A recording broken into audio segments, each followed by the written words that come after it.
Ça me fait honnêtement mal, très mal, parce que j'étais loin à l'idée d'avoir encore de l'autisme sévère à ce point-là. Vanessa est la maman de 5 enfants. 2 d'entre eux sont atteints d'autisme. Sandy est la plus jeune, elle a 9 ans et souffre d'autisme sévère. Jusqu'à ses 2 ans, elle était pourtant comme tous les enfants de son âge. Elle jouait normalement comme tout enfant normaux. Elle fixait les gens quand on l'appelait. Depuis 7 ans, la vie de Vanessa a définitivement basculé. 24 heures sur 24, elle est aux petits soins pour sa fille cadette. 3 fois par semaine, elle emmène toute la petite famille au parc.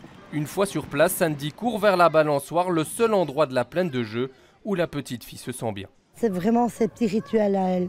Et pour ne pas enclencher des colères, eh bien, voilà, on reste sur ce qu'elle souhaite. Dans la vie de tous les jours, toutes les banalités se transforment en véritables défis. Rien n'est simple, rien n'est jamais gagné. Mais ce qui touche le plus en tant que maman, c'est le regard des autres sur son enfant. J'ai l'impression que le monde se referme. Donc je me dis quelque part, est-ce qu'on ne devrait pas être aussi dans la bulle de Sandy? De nombreux parents se battent jour après jour. Un flash mob pour sensibiliser le public a eu lieu cet après-midi, gare du Midi. Il y a actuellement trop peu d'infrastructures pour venir en aide à ces familles et les aides financières sont inexistantes. Les parents se retrouvent obligés de quitter leur travail pour pouvoir eux-mêmes se former et éduquer leurs enfants parce que les services manquent.